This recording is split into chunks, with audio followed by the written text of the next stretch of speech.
पढ़ दूं क्या? हाँ हाँ हाँ, अजय भाई पढ़िए। अशोक भाई, हाँ जी। जीवन की क्रियाओं को मूलतः 5 भागों में देख पाते हैं।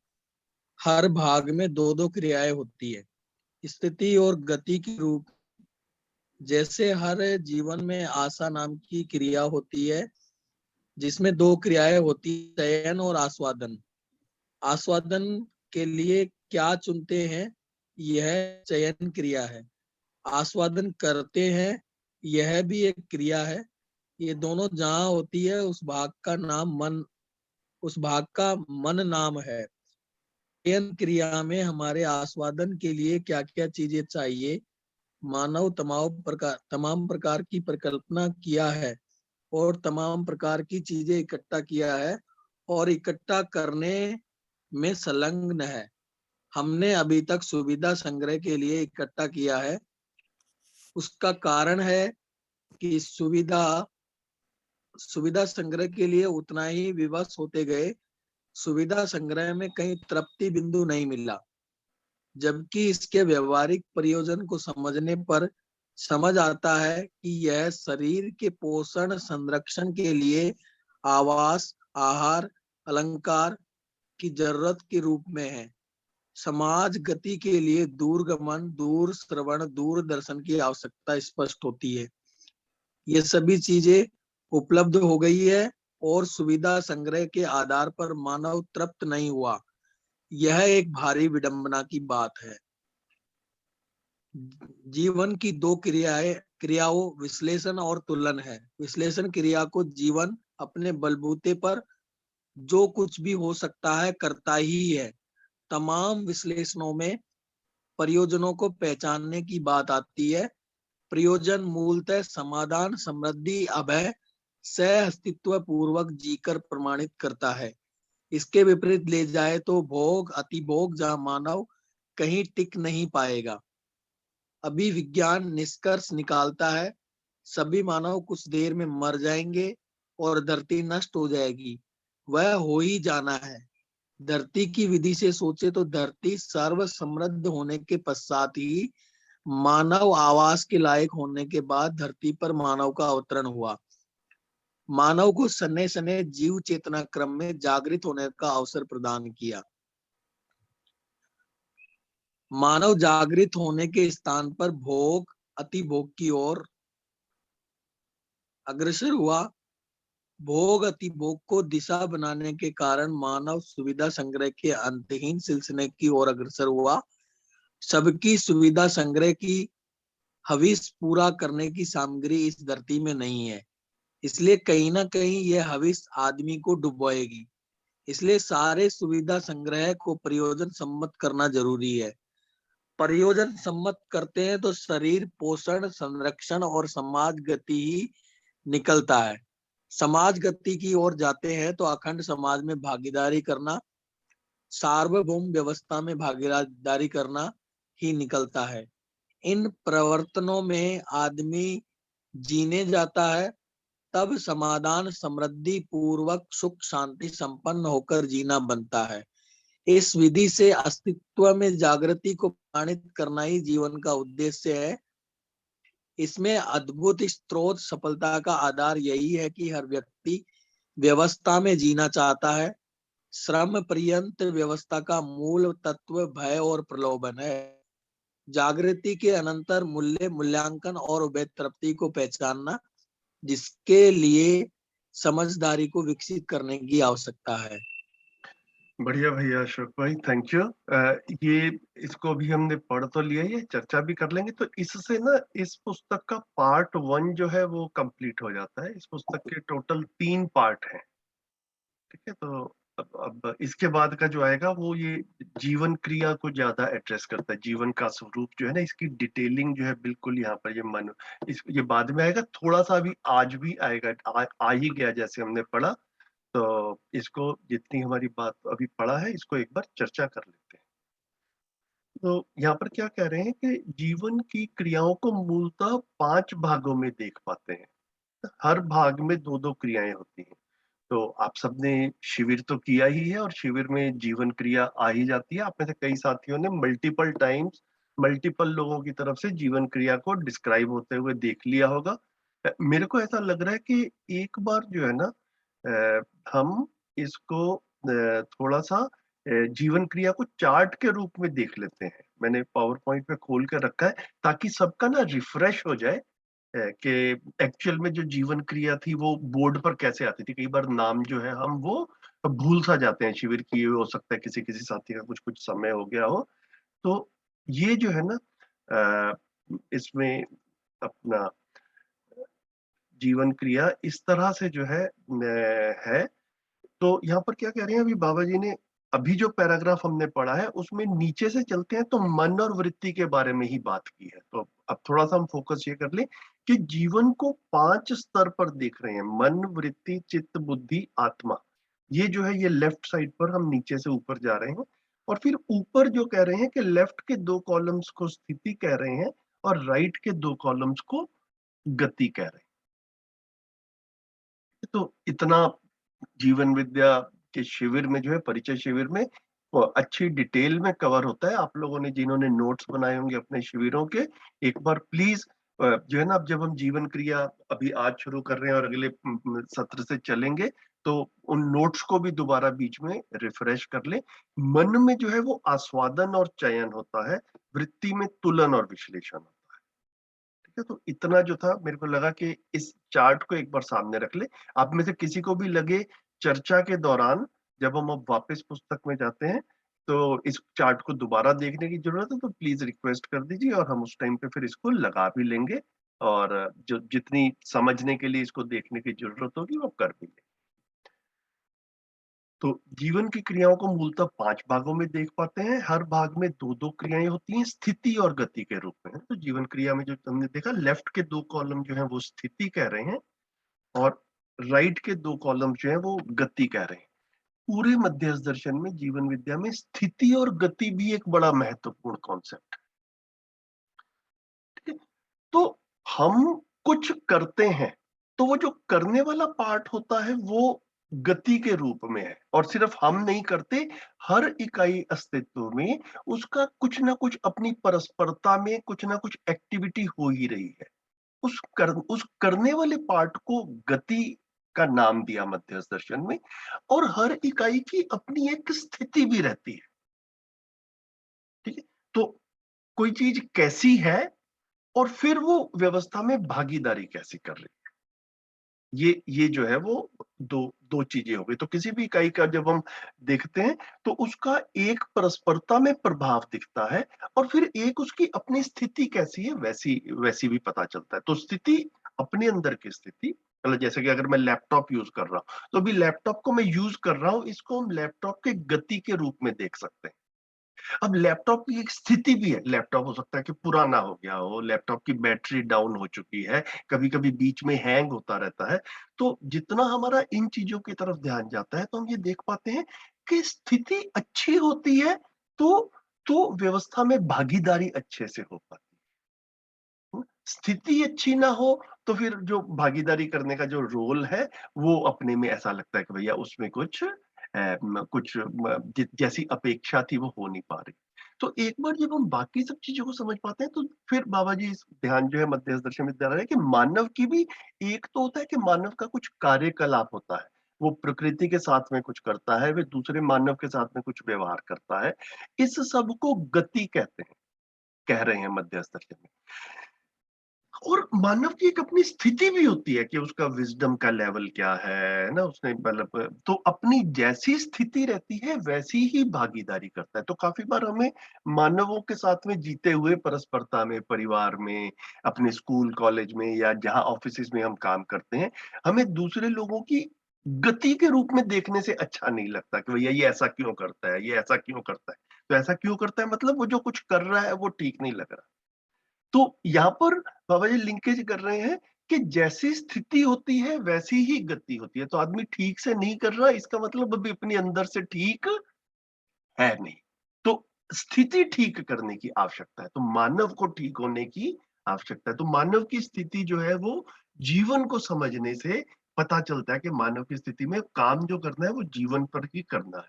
अगर जीवन का पता नहीं चलता तो मानव शरीर को ही कि मैं शरीर हूँ इतना ही मानकर चलता है, फिर शरीर के लिए ही लगा रहता है। तो जितना ये सुविधा संग्रह की बात होती है, वो सारा यही है कि मैं अपने को शरीर मानता हूँ, तो फिर मेरी गति क्या रहती है, मेरा कार्यकलाप क्या रहता है कि शरीर के लिए लगा रहा हूँ सुबह से शाम तक। जो भी भुवन भाई आज सुबह कह भी रहे थे, थोड़ी देर पहले ओपनिंग में, तो ये ऐसा लगता है कि शहरों में आके आदमी मैकेनिकल हो गया है। बिल्कुल, तो मैकेनिकल का मतलब भी है, जीवन का पता नहीं है, शरीर तो अपने आप में एक मशीन ही है ना? तो सिर्फ सिर्फ शरीर की विधि से जीते हैं तो फिर वो मैकेनिकल जैसा ही लगता है।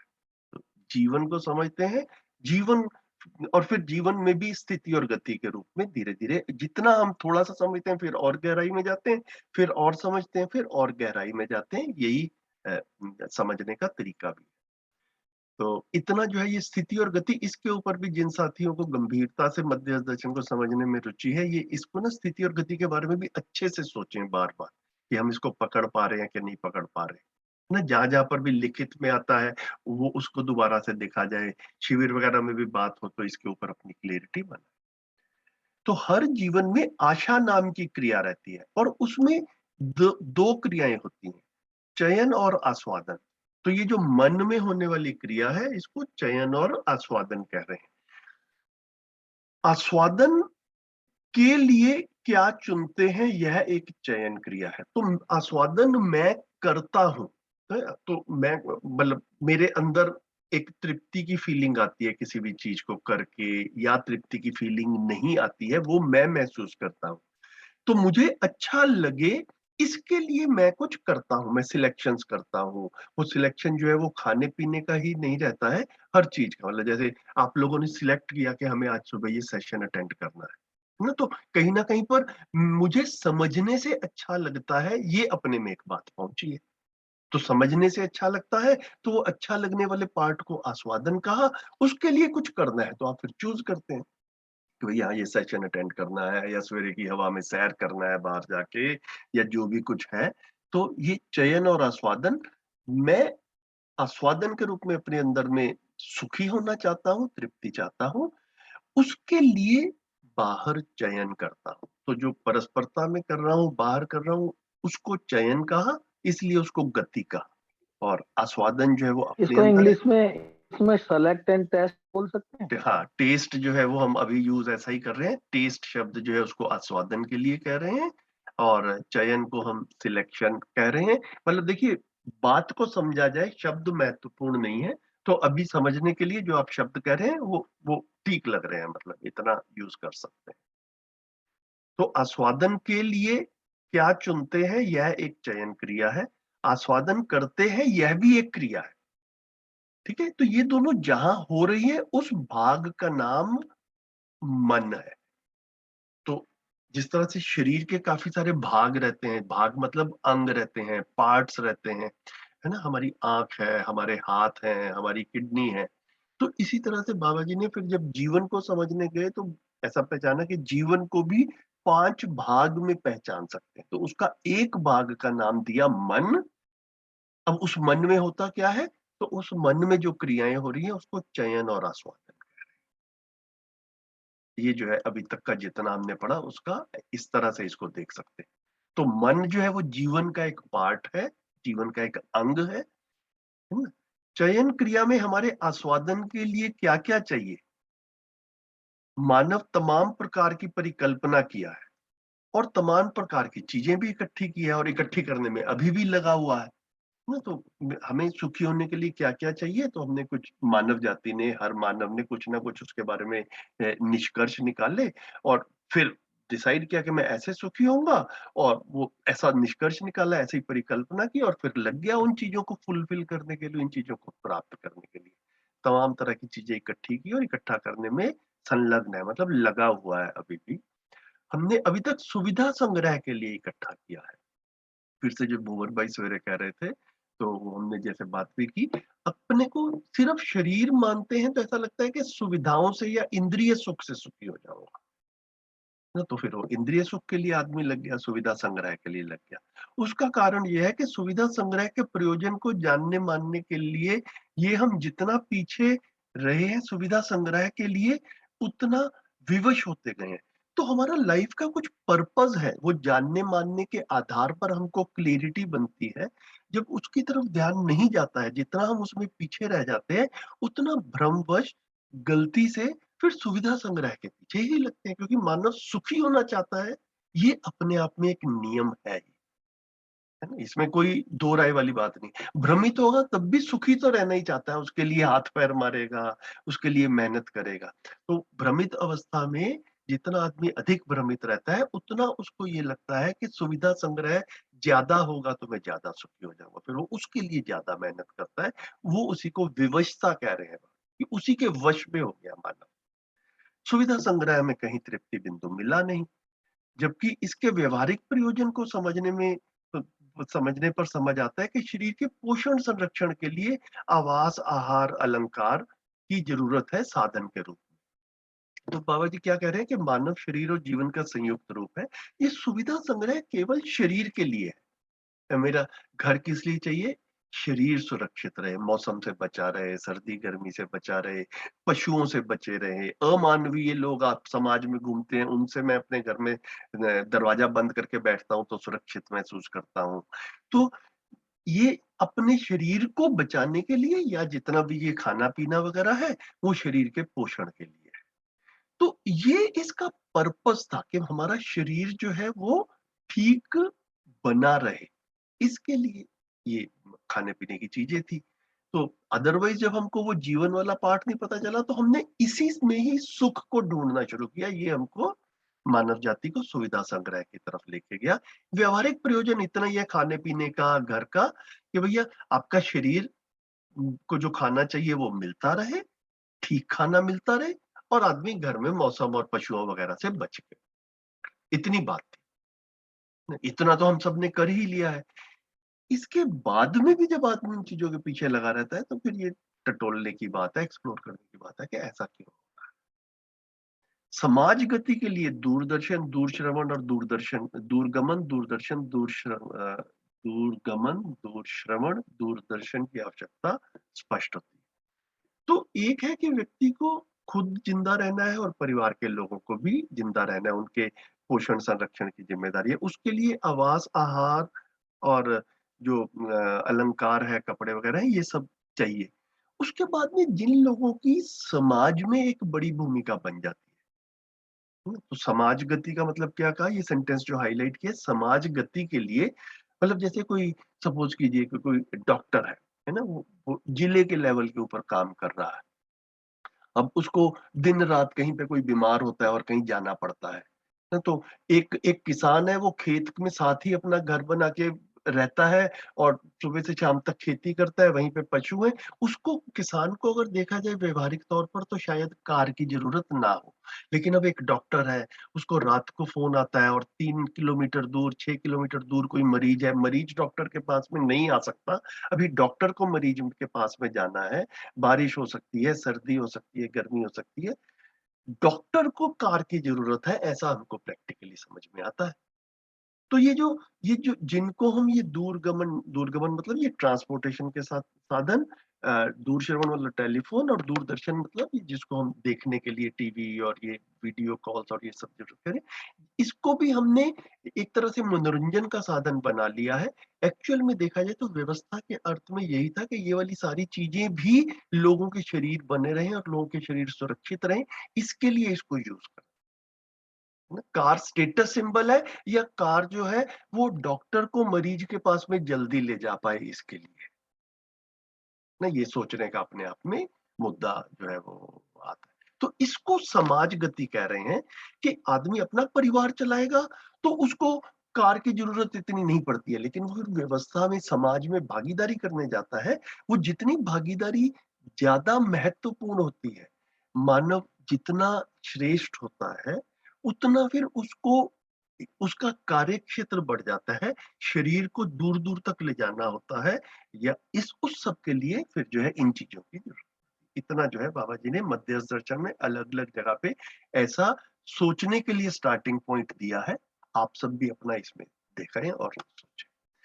तो ये सारी चीजें उपलब्ध हो गई है मानव जाति को। अब ये सब कुछ तो मोस्टली सब लोगों के पास है, हम सबके पास में, और सुविधा संग्रह, लेकिन इसके आधार पर हम लोग ही तृप्त नहीं हुए, ये हम अपने में वेरीफाई कर पाते हैं। है भुवन भाई जैसे सवेरे कह ही रहे थे कि ये ऐसा लगता है कि मैकेनिकल हो गया बिल्कुल। तो आप लोग भी जितनी लगन के साथ में सेशंस देकर में अटेंड करते हैं, इसको सोचते हैं, एक्चुअल में लगता ही है कि भैया ये सुविधा संग्रह के लेवल पर जो करना था वो किया है, आगे भी कर रहे हैं, लेकिन जिस तरह का रिजल्ट आना चाहिए था, कुछ मैं फीलिंग चाहता था। वो फीलिंग क्या चाहता था? उस फीलिंग को बाबा जी ने कहा आस्वादन, कि मुझे जिंदगी का स्वाद आए, मुझे लगे, मतलब मेरी मेरी अपनी स्थिति में ही मेरे को लगे कि हाँ हाँ मजा आ रहा है, इसको इसको आस्वादन कह रहे हैं। उस मजे के लिए फिर आदमी चयन करता है। तो सुविधा संग्रह से मजा आता है, इसका मतलब अपने आप को सिर्फ शरीर ही माना हुआ है।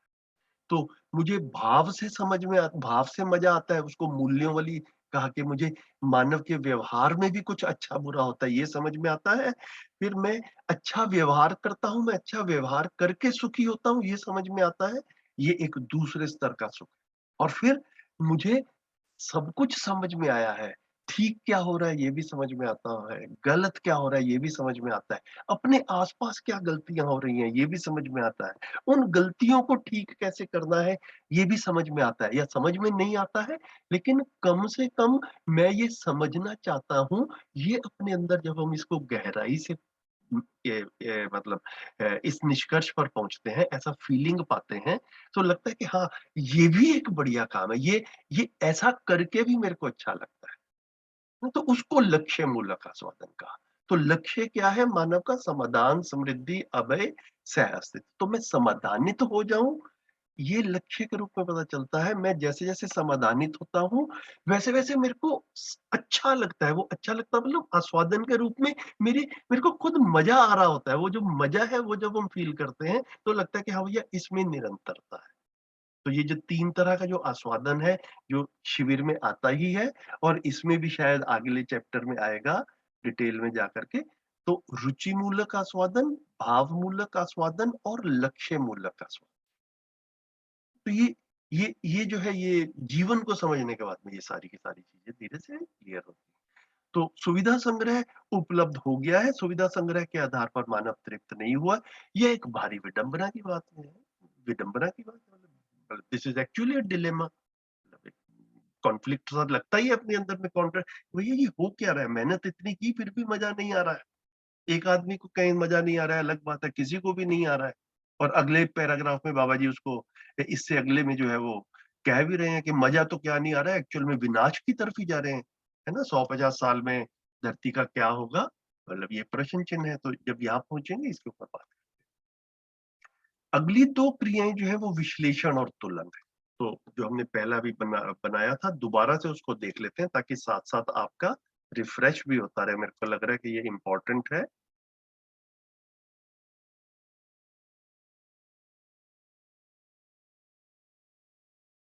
तो ये जो था ये हमने जीवन क्रिया के रूप में देखा था। तो मन में आस्वादन और चयन किसके लिए? जो राइट साइड में लिखा सुख की आशा। फिर दूसरा वाला आया इसके ऊपर वृत्ति, वृत्ति में क्या है? तुलन और विश्लेषण। ये विचार जो है इसको गति के रूप में बोल रहे हैं। तो इतना जो था ये जीवन क्रिया इस तरह से हम लोग बार-बार देखते रहें।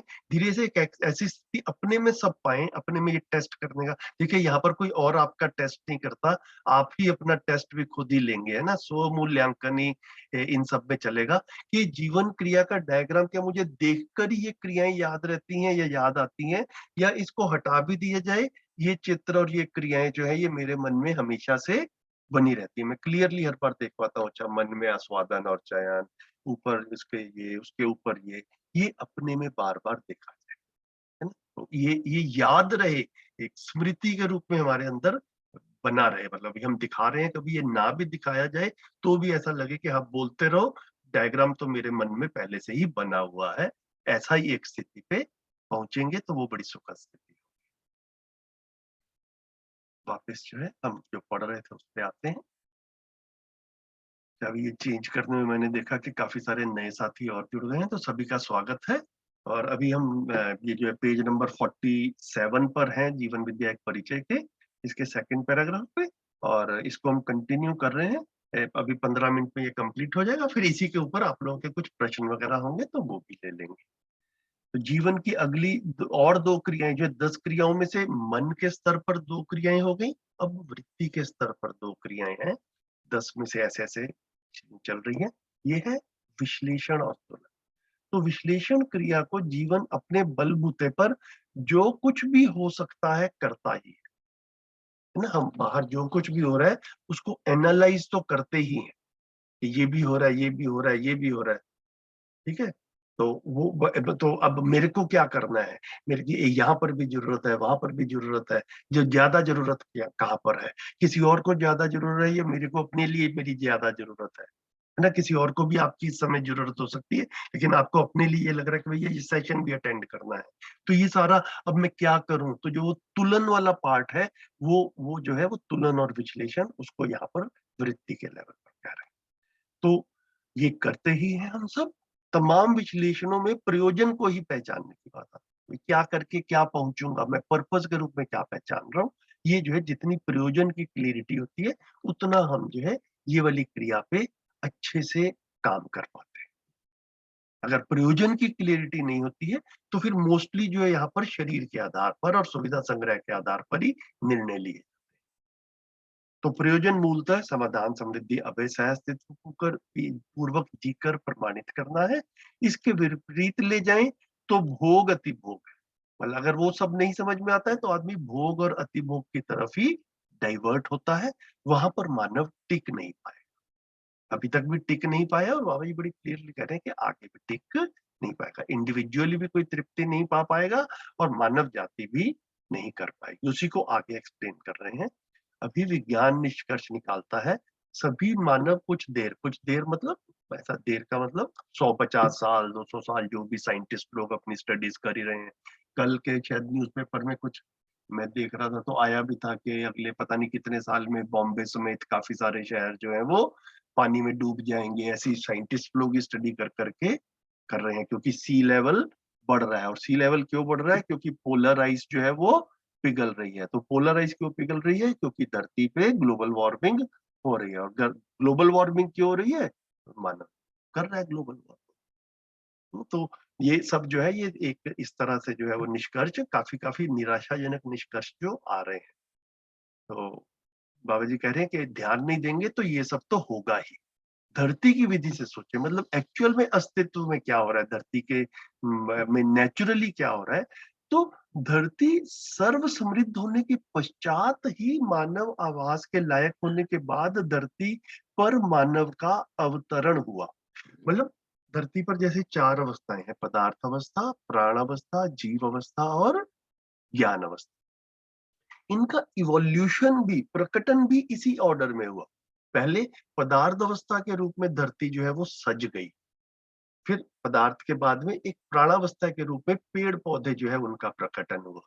फिर वो जब अपने में धरती पे सज गए तो फिर पशुओं का जन्म, पशु पक्षी और जो है इनका प्रकटन हुआ। तो पशु पक्षी तब आए धरती पर जब उनके खाने के लिए व्यवस्था हो चुकी थी, और वनस्पति पेड़ पौधे तब आए जब उनके लिए हवा, पानी, मिट्टी, अलग अलग तरह की मिट्टी, ये सब जो है वो धरती पर बन चुका था। तो एक अवस्था में स्टेबलाइजेशन आ जाता है, समृद्धि जिसको बाबा जी यहाँ पर शब्द यूज कर रहे हैं कि एक एनरिचमेंट के लेवल पर ऐसा लगता है कि हाँ बढ़िया हो गया। फिर अगली अवस्था का प्रकटन हुआ पेड़ पौधों का, वो भी एक अच्छे से सेट हो गया। तो फिर पशु पक्षियों का प्रकटन हुआ, वो भी जब सब सज गए तो फाइनली मानव का प्रकटन हुआ।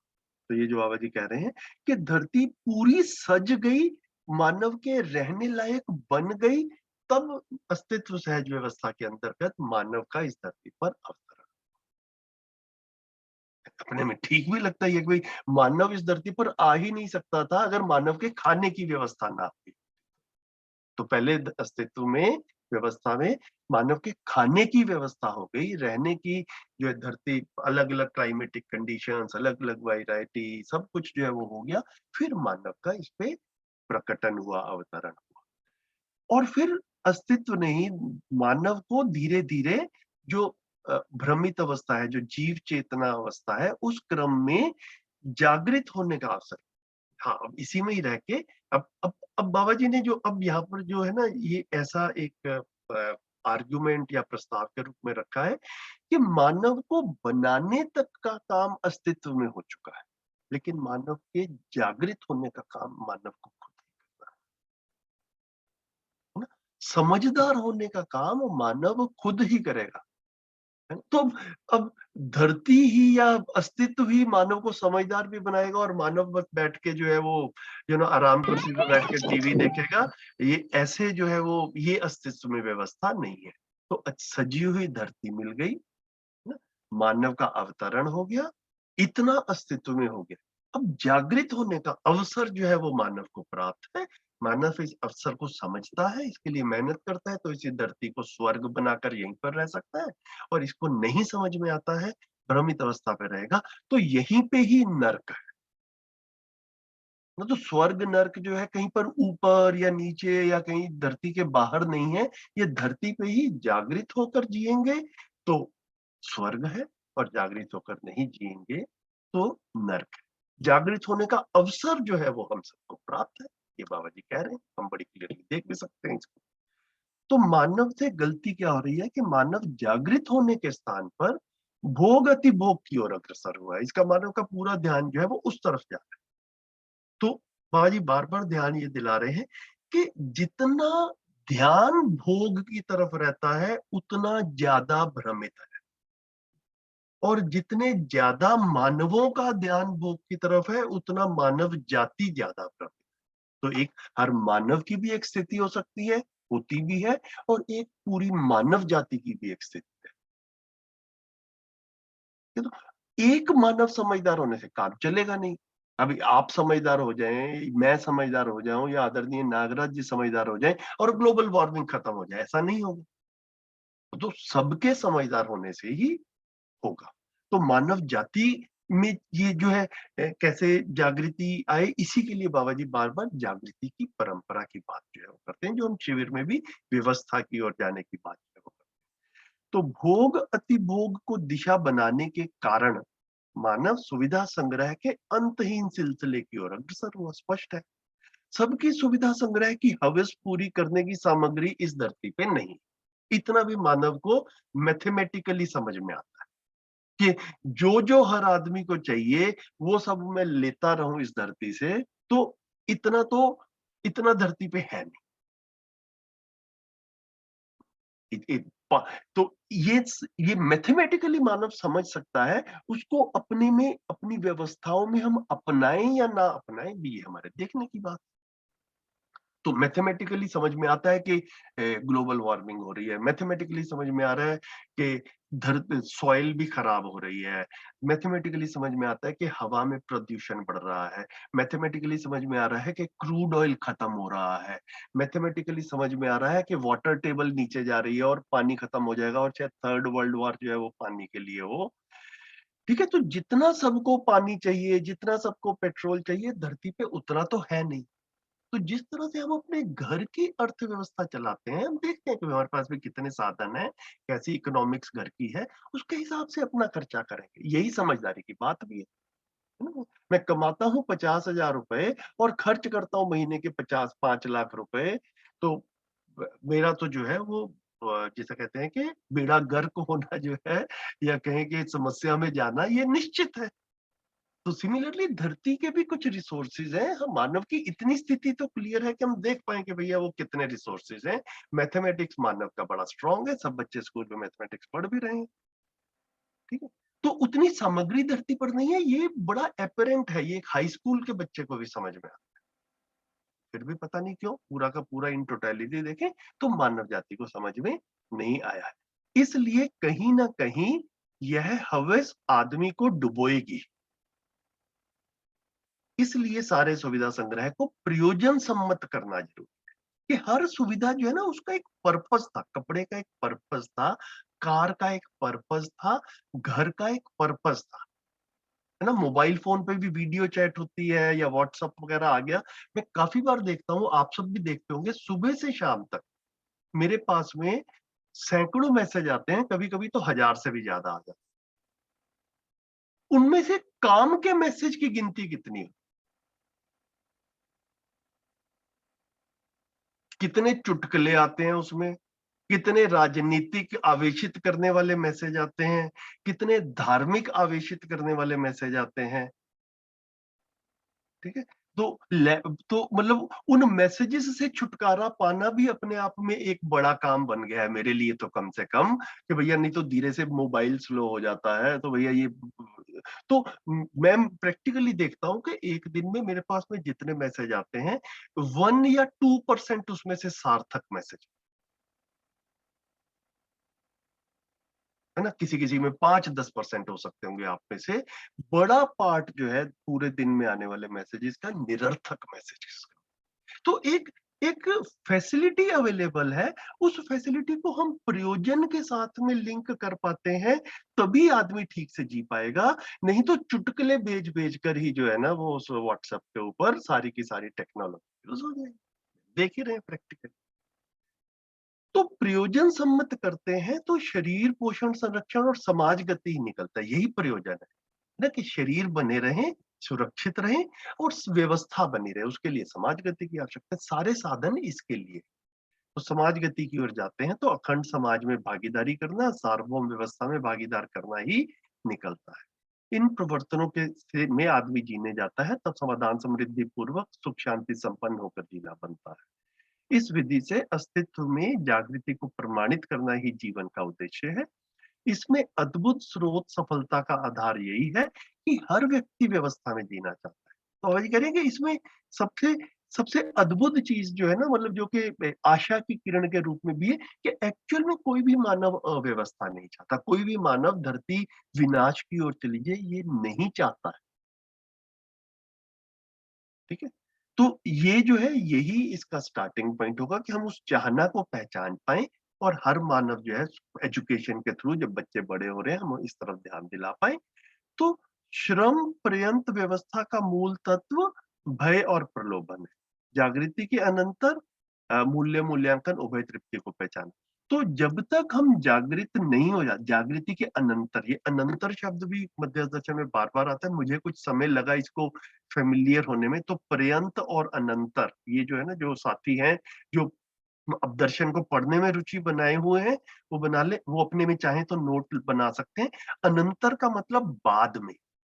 तो जागृति के बाद या जागृत होने के बाद, मतलब जिस स्थिति में बना रहता हूँ उस स्टेज में मूल्य मूल्यांकन और उभय तृप्ति, ये जो है ये जो है मतलब वो एक एक चीज जो है ये आवश्यकता के रूप में दिखती है, आदमी करता ही है।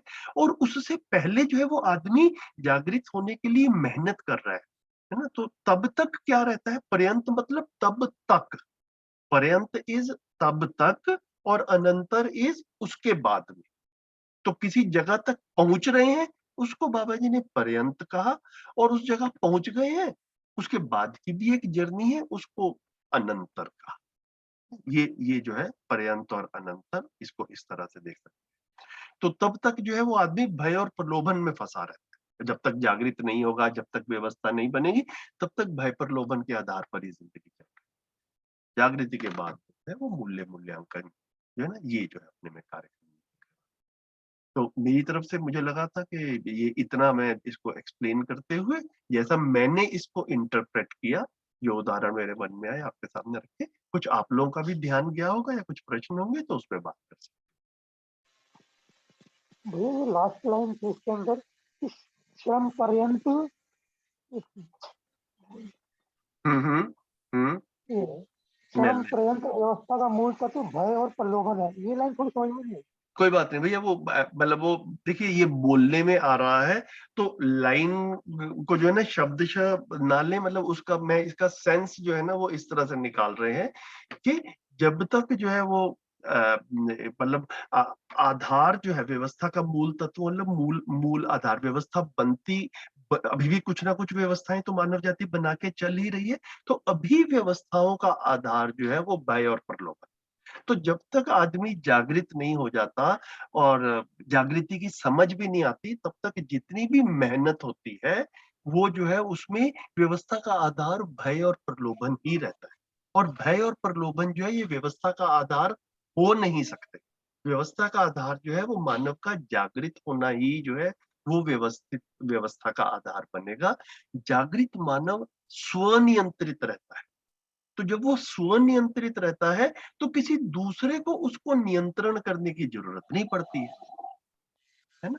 तो या तो स्वनियंत्रण होता है या पर नियंत्रण होता है। तो भ्रमित परंपरा में पर नियंत्रण करना एक बाध्यता है। मानव ऊटपटांग काम करता है, अपराध करता है, गलतियां करता है, तो उस समय की जो व्यवस्थाएं होंगी वो उन आदमियों के ऊपर नजर रखने के लिए, मतलब उनको पकड़ने के लिए, जेल में डालने के लिए, है ना। फिर ये सारा बंदूक और पुलिस और आर्मी और ये सब जो है कार्यक्रम, ये उस तब तक उस हिसाब से चलता है। तो ये पर्यंत मतलब जब तक व्यवस्था नहीं होती है तब तक आदमी की जितनी मेहनत हो रही है उसके बेस में भय और प्रलोभन जो है वो रहता है। ये बाध्यता भी है, ये कंपल्शन है। मतलब ऐसा नहीं कह सकते कि इसको हटा दिया जाए, फिर तो पूरी अराजकता हो जाएगी कि व्यवस्था आई ना हो और पुलिस वुलिस भी हटा दे। लेकिन जब जागृति के बाद में क्या होगा, उसके बाद में जितनी जैसे जागृति के बाद जितने मानव जागृत अवस्था में पहुंचेंगे और जागृति के अनुसार व्यवस्थाएं बनेंगी, उसमें उसमें आचरण आदमी का अपने आप ही ठीक रहेगा, है ना। तो उसमें भय और प्रलोभन की आवश्यकता जो है वो नहीं रहेगी या काफी कम होगी। ये इसका सेंस है भैया। इसको शब्द के रूप में ना देखें, मतलब को पकड़ते हैं। ठीक है। हेलो हाँ जी, हाँ जी। भाई साहब, वह तृप्ति को थोड़ा समझाइए ना।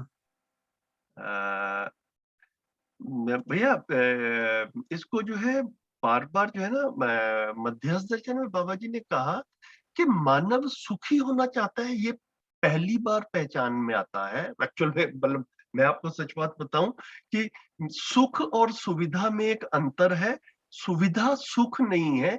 मेरे को 50 साल की, मैं अभी 58 साल का हूं, मैं जब तक 50 साल का हो गया था इतनी स्पष्टता से मेरे तक भी ये बात नहीं पहुंची थी। मैं भी अच्छे अच्छे पोजीशंस पे रहा, है ना, अच्छे अच्छे पढ़ाई करी, पोस्ट ग्रेजुएशन इन इंजीनियरिंग किया, वो सब करने के बावजूद भी सुविधा और सुख में एक अंतर रहता है ना। सबसे पहले बाबा जी ये कह रहे हैं। तो मानव सुविधा से सुखी नहीं होता। सुविधा हमारी जिंदगी का पर्पस नहीं है। हमारी जिंदगी का पर्पस सुख है।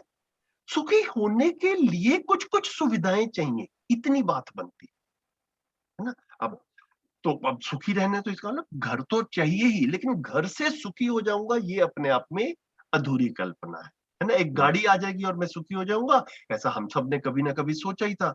घर में जी। गाड़ियां आ भी गई, सुखी फिर भी नहीं हुए, ये भी पता चलता है। ठीक है। तो सुविधाएं चाहिए, लेकिन सुख एक अलग चीज है, और हम मानव सुखी होना चाहते हैं, ये पहली चीज हो। अब आपका सवाल आया उभय तृप्ति। उभय तृप्ति का मतलब उभय सुख।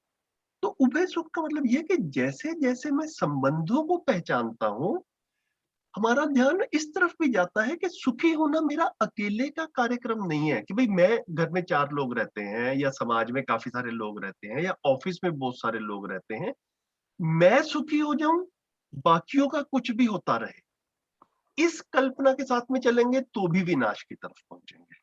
अच्छा, वेरी गुड।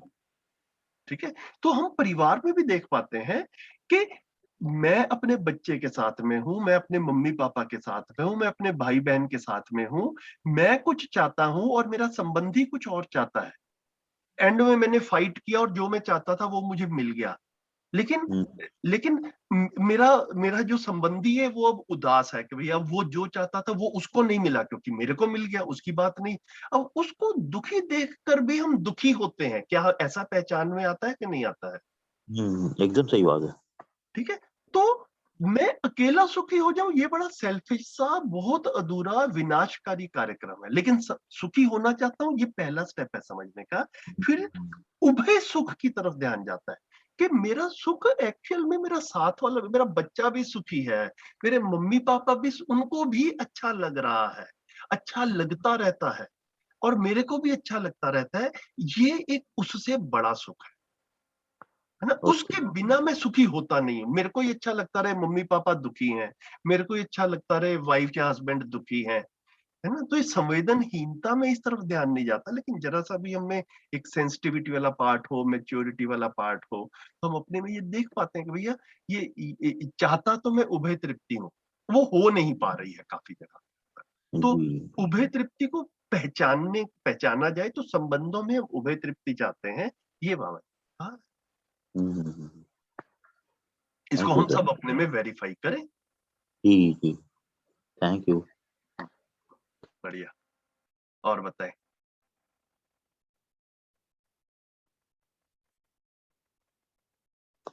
भाई साहब, स्थिति और गति बताया आपने। स्थिति तो सबकी अलग अलग होती है, बिल्कुल बिल्कुल। के अनुसार गति कैसे एक जैसी होगी? आप कैसे देख रहे हैं इसको, उदाहरण देके बताएं, फिर उसको आगे लेते हैं। अब जैसे एक कोई गरीब व्यक्ति है, उसकी स्थिति अलग है, तो वो सुविधा भोग की तरफ बढ़ेगा। और एक व्यक्ति है जिसके पास जरूरत की चीजें हैं, तो वो थोड़ी जागृति की तरफ बढ़ेगा। बढ़िया बढ़िया। तो इसको ना अभी हमारे काफी बार ना उदाहरण को इसी तरह से ही देख पाते हैं, उदाहरण को थोड़ा सा बदल लेते हैं। ठीक है भाई जी? जी। सारे गरीबों को फॉर ए मोमेंट भूल जाओ। सारे अमीरों की स्थिति एक जैसी है। जी जी क्या, हाँ या नहीं? हाँ हाँ है। अच्छा, और सारे अमीर समझदार हैं? नहीं, एकदम नहीं। है ना? तो अभी तक ना हम लोग जितना शरीर को ही, अब मैं शरीर हूँ, शरीर मूलक विधि से जी रहे हैं, हमें ऐसा लगता है कि एक्चुअल में जिसके पास में गाड़ी है, जिसके पास में घर है, जिसके पास में पक्की नौकरी है, वो सुखी है। मैं काफी घरों को देख पाता हूँ, और हम सब भी ईमानदारी से देखें भैया, बाकियों के घरों में जाने की जरूरत नहीं, अपने घर में भी देखें कि सारी सुविधाएं होने के बावजूद भी काफी बार जो है वो परिवार में, संबंधों में क्लेश रहता है। हमें लगता है कि साथ वाला समझदार नहीं है, और साथ वाले को लगता है कि हम समझदार नहीं है। ठीक है, तो ये स्थिति जो है ना भैया, ये उस स्थिति की बात कर रहे हैं, समझदारी वाली स्थिति की बात कर रहे हैं। कपड़े हैं कि नहीं है, खाना है कि नहीं है, अभी तक ना हम लोगों का उसी तरफ बार बार ध्यान रहता है। तो ये एक समय लगेगा, इसको आप अच्छे से अपने में मतलब टिके रहें और मनन चिंतन करते रहें। रोज सुबह जो है इसके ऊपर सोचा जाए, और रोज शाम को सोचा जाए कि कितनी बार मेरे को पूरे दिन में तकलीफ हुई, इन द सेंस कि मेरे को अच्छा नहीं लगा, तो मैं गरीब था, मेरे को खाना नहीं मिला इसलिए अच्छा नहीं लगा, या किसी का व्यवहार मेरे प्रति अच्छा नहीं था इसलिए मुझे अच्छा नहीं लगा। जी, बहुत अच्छा। है ना? तो हम लोग व्यवहार की कमी के कारण दुखी हो रहे हैं, है ना? शरीरों का तो ध्यान रखा ही जा रहा है हमारे घरों में। आप इधर सिर्फ घर की बात छोड़ दो, आप किसी ऑफिस में जाते हैं, किसी स्कूल में जाते हैं, है ना, जॉब करने के लिए, अगर आप टीचर हैं तो आपके वहां पर भी कुछ कोलीग्स वगैरह रहते हैं, उन सब के साथ भी देखा जाए सुबह से शाम तक मैं कितनी बारी दुखी होता हूँ, और दूसरे से पूछा जाए तो वो कहेंगे दुखी होते ही नहीं हो भैया, दुखी करते भी बहुत हो। ठीक है, तो वो जो एक दूसरे को दुख दे रहे हैं भरपूर मात्रा में, वो खाने पीने, हम किसी का खाना छीन लेते हैं, किसी का कपड़ा छीन लेते हैं, वो वाला दुख दे रहे हैं, या व्यवहार ठीक नहीं है। तो ये स्थिति को ना भैया, ये बिल्कुल व्यवहार वाले पक्ष के साथ में, समझ के साथ में जोड़ा है, इसलिए वो जीवन क्रिया को समझना बड़ा जरूरी। बहुत अच्छा। जी। तो आपका कहने का मतलब तो ये हुआ कि अभी तक हम शरीर मूलक गति से ही जी रहे हैं।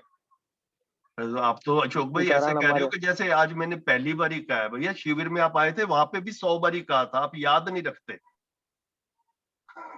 सही बात है, सही बात। चलो आज क्लियर हो गया है भैया लो भैया, देखो किसी आप भी तो कुछ मेहनत करो ना भैया, मेरे को यही लगता है सारी मेहनत तो मैं ही कर रहा हूँ। मतलब 100 बार बोलने के बाद में जो है, और आपका शिविर हुए 3 महीने हो गए ना, शिविर में भी आपने बड़े नोट्स वगैरह बनाए थे, और आपको लग रहा है कि आज मैं ये कह रहा हूँ कि हम शरीर मूलक विधि से जी रहे हैं, तब से कह रहे हैं भैया, ये जो है ना, ये अपने में स्थिर हो। मजाक में कह रहा था अशोक भाई, सब लोग अपने में ध्यान दें। मानव केवल शरीर नहीं है। बाबा जी ने ना, आदरणीय नागराज जी ने इसको बार बार मध्यस्थ दर्शन में सूत्र के रूप में लिखा है। आप चाहो, जो आप में से गंभीर लोग हैं, इसको अगर कहीं इधर उधर भूला भटका लिखा हुआ या नहीं लिखा हुआ तो कागज पे नोट कर लो। अपने आप को शरीर मानकर जीना सबसे, अपने आप को केवल शरीर मानकर जीना सबसे बड़ा भ्रम। दोबारा से बोलता हूं, अपने आप को केवल शरीर मानकर जीना सबसे बड़ा भ्रम है ना। मानव शरीर और जीवन का संयुक्त रूप है। अब मैं एक्सप्लेन कर रहा हूं, सूत्र खत्म हो गया। अपने आप को केवल शरीर मानकर जीना सबसे बड़ा भ्रम। तो अब इसका एक्सप्लेनेशन क्या है कि मानव शरीर और जीवन का संयुक्त रूप है, तो शरीर का भी ध्यान रखना है और जीवन का भी ध्यान रखना है। जीवन का क्या ध्यान रखना है? समझदार बनना है। समझदार बनना शरीर के फिट होने से नहीं हो जाएगा। शरीर का फिट होना और समझदार होना ये दोनों अलग अलग चीज है। तो मैं शरीर और जीवन का संयुक्त रूप हूं, जीवन की तरफ ध्यान जाता है तो फिर जो है ये जागृति की तरफ आगे बढ़ता है ना। तो ये धीरे धीरे होने वाला काम है, इसमें कई साल लगेंगे। निराश भी मत हो अशोक भाई, मतलब मैं कभी कभी बीच में ऐसा बोल दूंगा कि थोड़ा आप भी तेज चलो। नहीं नहीं नहीं। हाँ, लेकिन ये इसको ध्यान देने से गति आगे बढ़े। ठीक हो गया? आप बात पूरी कर लीजिए। ठीक है भाई जी, ठीक है ना। एक अपने तो मतलब आपने पूछा था कि आप ये कह रहे हैं कि क्या हम शरीर मूलक विधि से जी रहे हैं? हाँ, मैं यही कह रहा हूँ। भ्रमित आदमी शरीर मूलक विधि पे जितना जितना जीवन की तरफ ध्यान नहीं जाता है उतने ज्यादा। शैलेंद्र भाई का बीच में हैंड रेज हुआ था, मैं बात अशोक भाई से कर रहा था। शैलेंद्र भाई आप अपना पूछिए, क्या कह रहे थे? भाई नमस्ते सभी को। नमस्ते नमस्ते भाई। ये बात मेरे लिए आज का समझ में आई कि दुखी रहते नहीं हो, भरपूर मात्रा में दुख देते भी हो। अरे भैया ओके ओके ओके, ठीक है। जब तक इस पर ध्यान बना रहेगा तो अपने में कुछ कम होगा और सामने वाले को भी कुछ कम देने। हाँ,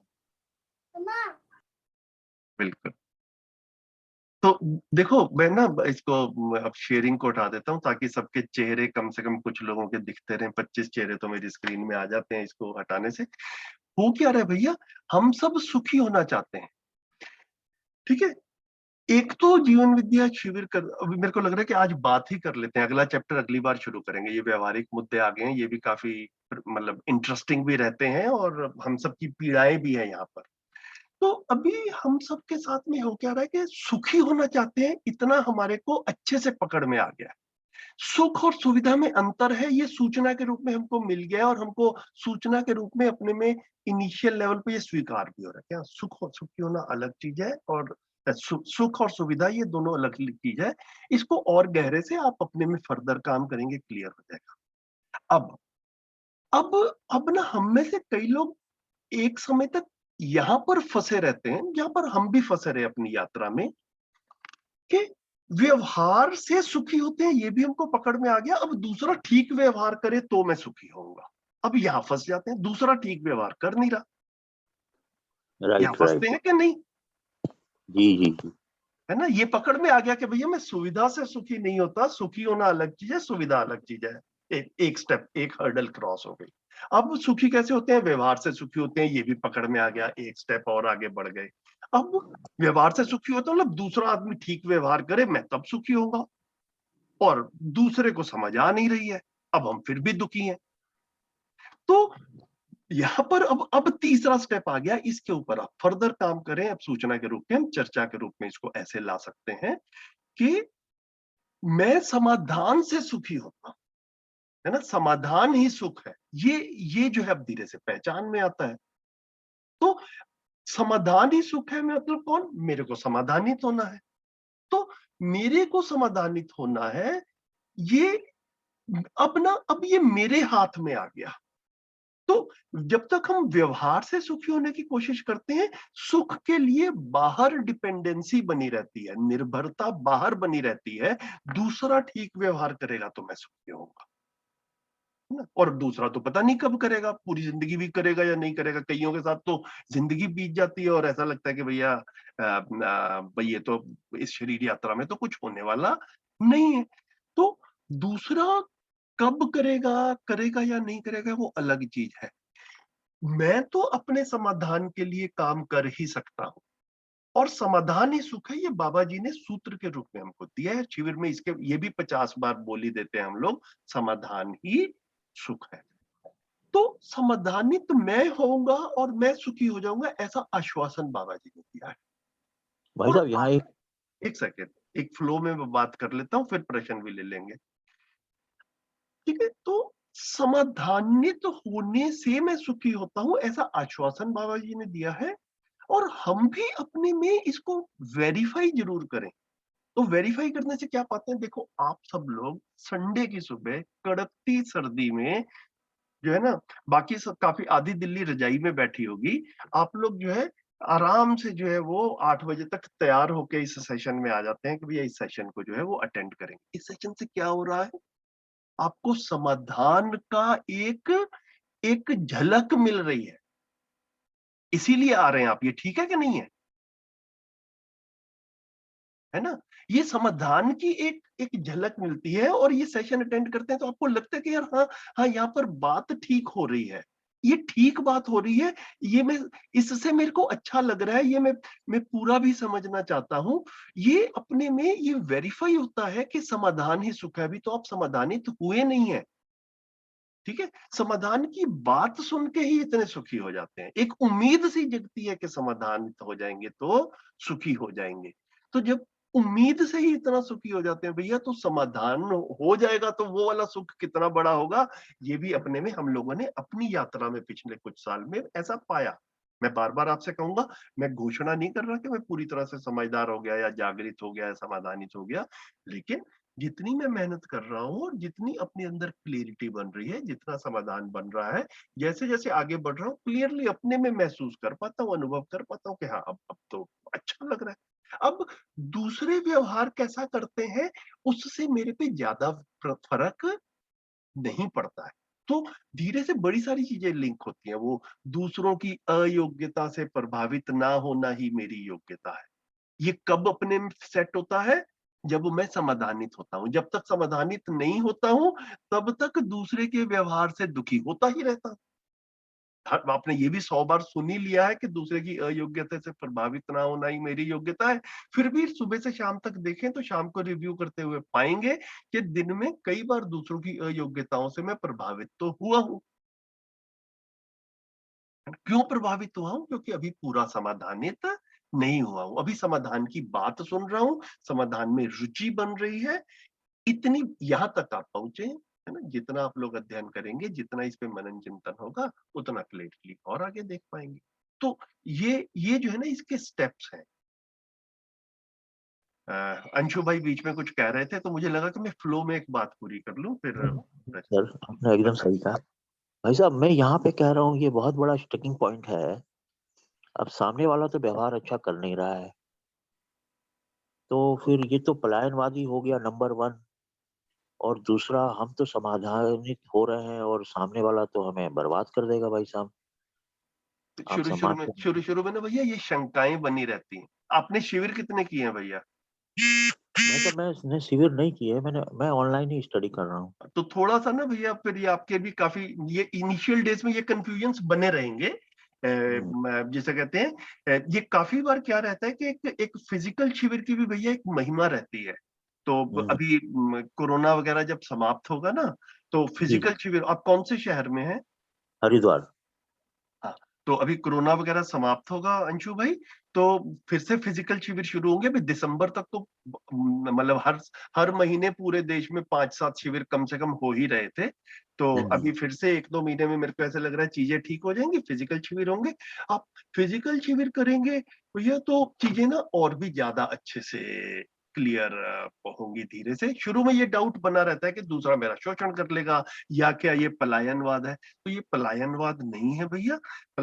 इसको ऐसा कह रहे हैं कि मैं जब समाधानित होता हूं, जिसको कहते हैं कि मैं समझदार होता हूं, तो मुझे करना क्या है ये भी स्पष्ट होता है। जब तक समाधानित ही नहीं हुआ तब तक मैं तुक्के मारता रहता हूं, तब तक मैं अपनी जिंदगी ट्रायल एंड एरर से चलाता हूं। वो ट्रायल एंड एरर में क्या रहता है? भय, प्रलोभन, आस्था, है ना? सामने वाले को या तो मैं सामने वाले को डरा देता हूं या सामने वाले से मैं डर जाता हूं। है ना, ये भय वाला एलिमेंट है। या मैं सामने वाले को लालच देता हूँ या सामने वाला मेरे को लालच देता है, ये प्रलोभन हो गया, है ना। फिर वो आस्था वाली बात आ गई कि भैया ठीक काम करो नहीं तो भगवान सजा देंगे, अच्छे काम करोगे तो स्वर्ग मिलेगा, ये सारी आस्था वाली बातें आ गई। तो भ्रमित परंपरा में भय प्रलोभन आस्था से चीजें चलती हैं। समाधान का मतलब क्या हुआ, मैं चीजों को समझ गया मतलब मैं अपनी स्थिति भी समझ गया, साथ वाले की स्थिति भी समझ गया। तो मैं आपसे इतनी स्पष्टता से बात कर पाता हूं क्योंकि कुछ साल पहले मैं भी आप ही की स्थिति में था, मैं भी कंफ्यूज था जब मैं 50 साल का था, है ना। 50 साल का पढ़ा लिखा, सीनियर पोजीशंस पे अच्छी सैलरी लेते हुए, समाज में बड़ी भूमिकाओं के साथ में, पोजीशन के साथ में रहते हुए, जिसे कहते हैं कि मैं भ्रमित था। अब मैं क्लियरली देख पाता हूँ, तो अपने पे काम किया भैया, तो ये देख पाते हैं कि समाधान होने से मेरे को करना क्या है ये स्पष्ट होता है। समाधानित होने से पहले भी मैं कुछ कर तो रहा ही था, वो ट्रायल एंड एरर में कर रहा था। अब यहाँ पर क्या हो गया कि ये स्पष्ट हो गया, अब ट्रायल एंड एरर नहीं करना, जैसे काम होता है वैसे ही करेंगे, तो इससे काफी सारी ऊर्जा भी बच जाती है। तो ये है इसका तरीका। बहुत अच्छा।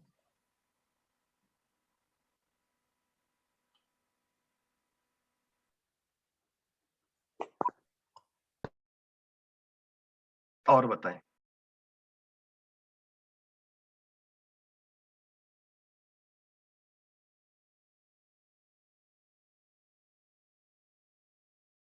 राजेश भाई नमस्ते, मैं भी लिस्ट पे देखा आप भी ज्वाइन किए हैं, बढ़िया है, स्वागत है। आवाज आ रही है राजेश जी? चलिए, और किसी का कुछ प्रश्न वगैरह हो तो बताएं, नहीं तो क्या करना है देखते हैं, आगे पढ़ना हो थोड़ा सा एक पैराग्राफ पढ़ सकते हैं। भैया इसमें नमस्ते भैया, केशव बात कर रहा हूँ सरदार से। भैया इसमें एक जीवनीता परिचय में एक जगह बात आ रही है, अस्तित्व में सम विषम मध्यस्थ शक्तियां गतियां हैं, है ना, शक्तियां अर्थात गतियां हैं, इसको थोड़ा समझना चाह रहा था भैया। भैया वो जब आएगा ना जिस भी फ्लो में, क्योंकि वो एक सेंटेंस को सिर्फ लेते हैं तो किसी रेफरेंस में लाना भी जरूरी रहता है एक फ्लो में, लेकिन वैसे मोटा सा जो है वो बात कर लेते हैं कि सम और विषम, तो हमको एक बार ये पहचान में आ जाए कि सम और विषम क्या किसको रहे हैं। तो मोस्टली दिक्कत आती है मध्यस्थ को समझने में, लेकिन मध्यस्थ को समझने से पहले सम और विषम की भी स्पष्टता जो है ना वो बनी हुई होनी चाहिए।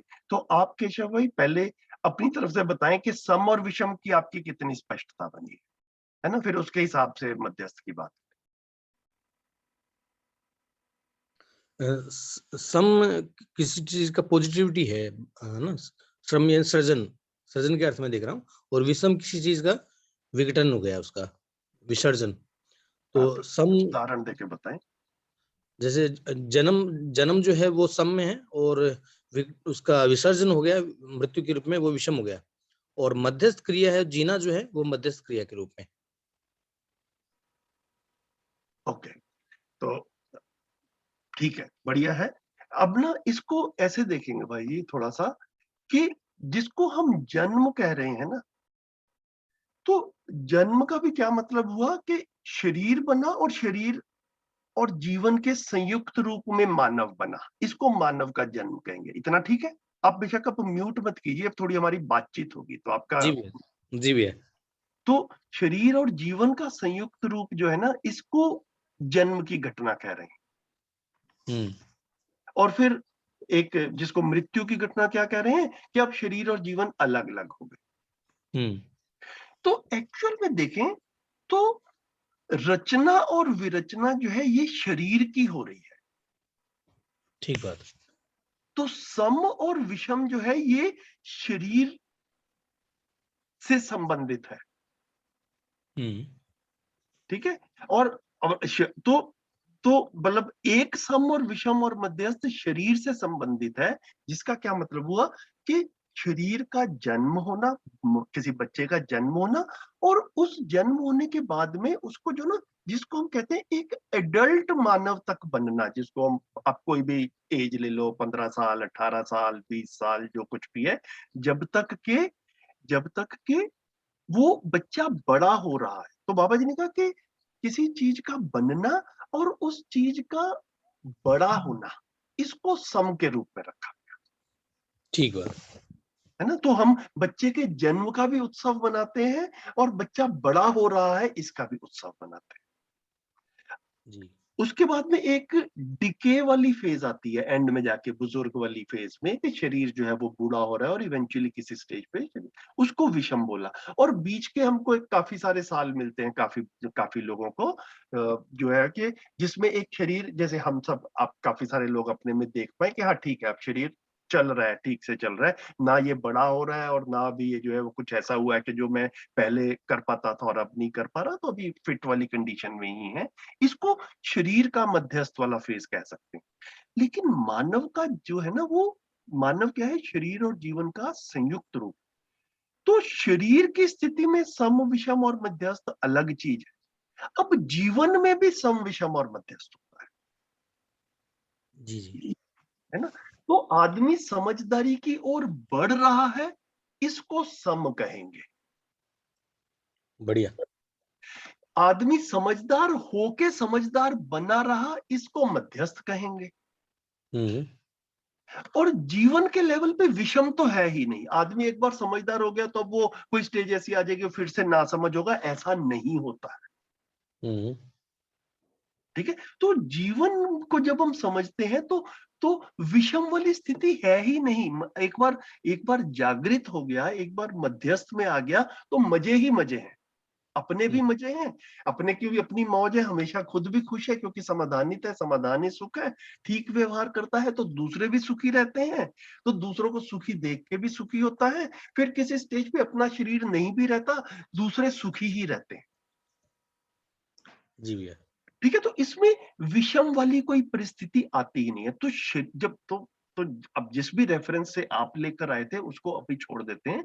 सम, विषम और मध्यस्थ को जब मानव में देखें तो शरीर के लेवल पे सम भी होता है, मध्यस्थ आता है, और फिर बुढ़ापे वाले को या मृत्यु को हम विषम कह सकते हैं। तो अपन भैया अपन ऐसा कह सकते हैं कि मतलब प्राकृतिक जो चीजें हैं ना, जो जड़ता वाली जो चीजें हैं, इसमें सम, विषम और मध्यस्थ है। बिल्कुल बढ़िया, बिल्कुल बिल्कुल बढ़िया। तो बाकी सारी चीजें जो है, पेड़ पौधे हैं, बाकी और जितनी भी चीजें हैं, पशु पक्षी हैं या पदार्थ की भी जो चीजें हैं, इन सब में सम, विषम और मध्यस्थ बना रहता है। जी जी जी। ठीक है। बाबा जी ने बड़े अच्छे अच्छे उदाहरण दिए, काफी सारे संवाद है बाबा जी के, जिसमें उन्होंने बाबा जी ने कहा है कि हम आम का पेड़ लगाते हैं तो वो पेड़ का थोड़ा सा बड़ा होना और अपनी नॉर्मल फल देने वाली स्थिति तक पहुंचना, उसको सम कहा। फिर काफी साल तक पेड़ फल देता रहता है, उसको मध्यस्थ कहा। और फिर एक स्टेज ऐसी आती है कि पेड़ गिर जाता है, उसको विषम कहा। तो जड़ संसार में, और मानव का शरीर जो है ये जड़ इकाई है, इन सब में सम, विषम और मध्यस्थ बना ही रहता है। जी जी। जड़ इकाइयों में ये जीवन की महिमा है कि जीवन एक बार जागृति को पहचानता है तो जागृति की ओर बढ़ने वाली क्रिया को सम कह रहे हैं। है ना। जैसे कि एक पेड़ की उपयोगिता होती है। उपयोगिता क्या है आम के पेड़ की? वो फल देता है। एक बच्चे की उपयोगिता क्या है कि बड़ा होके वो समाज में या परिवार में कोई भूमिका निभाएगा, तो उस भूमिका के लिए तैयारी होना समक्रिया है। जी जी।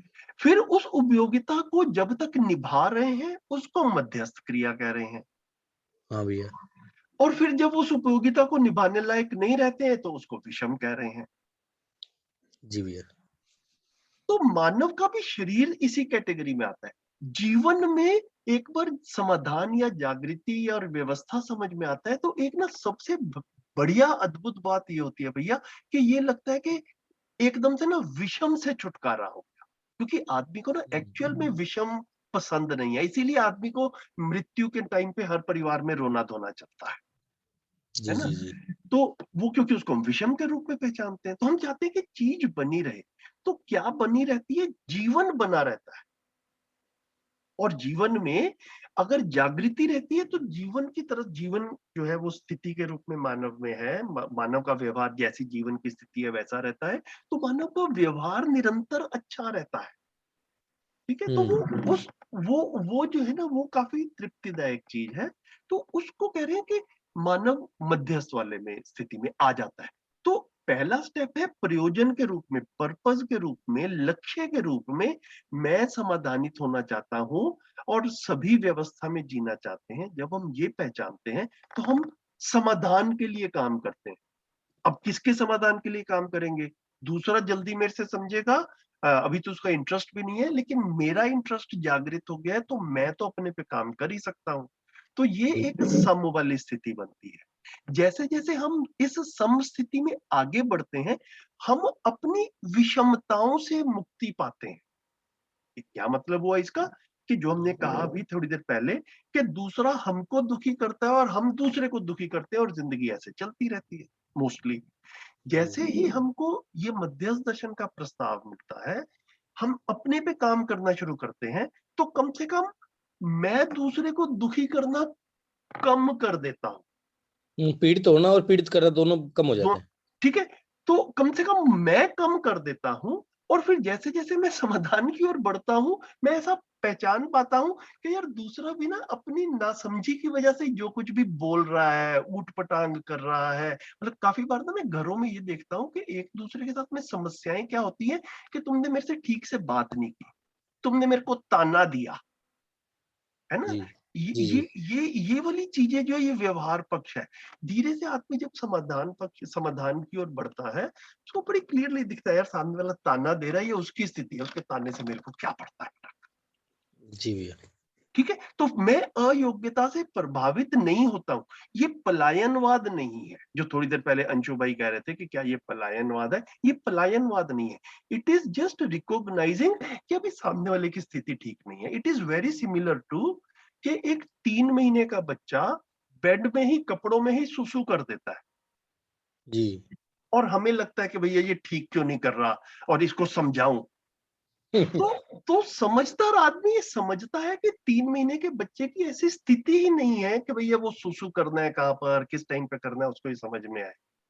हाँ, सामने वाले की स्थिति का अगर आकलन हो गया, आकलन हो जाता है तो फिर हम वो जो कर रहा है उससे प्रभावित नहीं होते। ये उसके लिए भी एक तरीके की दया हो गई कि ठीक है, जिस है स्थिति ना? में है वो। बात तो वो शब्द जो भी होंगे, दया हो गई या क्या हुआ, लेकिन अपने में ये स्पष्टता बनती है। तो ये पलायनवाद नहीं है। ये सिर्फ इतनी सी बात है कि मैं अपनी स्थिति इंप्रूव कर रहा हूँ। फिर ध्यान ये जाता है कि भैया अब वो जिसके साथ में मैं जी रहा हूँ, अगर उसका ध्यान नहीं जा रहा, लेकिन समाज में बड़े सारे ऐसे लोग हैं जिनका ध्यान जा रहा है, जो समझना चाहते हैं, उनके पास में समझने का कंटेंट नहीं है। तो जी जी मुझे काम किस पे ज्यादा करना है? जो समझना चाहता है उस पे काम करूं या जो नहीं समझना चाहता उस पे काम करूं? जो समझना चाहता है उस पे करूं। तो अब हम लोगों के साथ में क्या हो रहा है, जैसे जैसे आगे बढ़ रहे हैं भैया, जितनी जितने अच्छे भाव के साथ में, जितनी फ्रैंकनेस के साथ में, ओपननेस के साथ में आपसे बात कर पाते हैं, अब इसके पीछे का भाव भी ऐसे ही समझा जाए कि मेरा भाई मेरे से नहीं समझना चाहता तो क्या मैं इसी पे ही रोता रहूं? नहीं। क्या आप सब लोग भी 30-35 लोग मेरे सामने बैठे हैं और हर बार बैठते हैं, तो या जो समझना चाहते हैं उनसे बात कीजिए। भाई का जब मन करेगा तब समझ लेगा, तो समझ लेगा, बिल्कुल। है ना? मैं अवसर इस समझ, तो ये अपने में धीरे से स्पष्ट, भाई को छोड़ नहीं दिया है।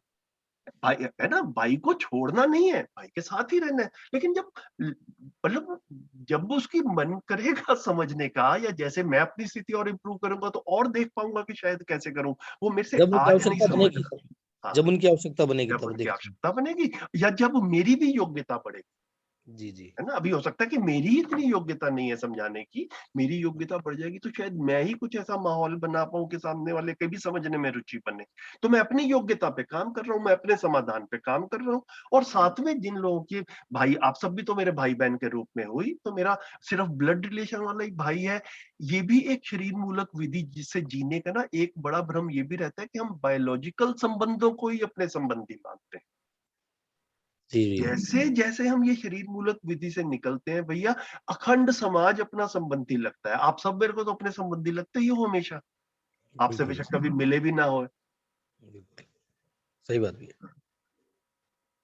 ठीक है, तो ये इसको इस तरह से ओवरऑल देख सकते हैं, इस भैया पे यह और सोचा जाए। परिवार की जो बात है वो केवल बायोलॉजिकल नहीं है ना?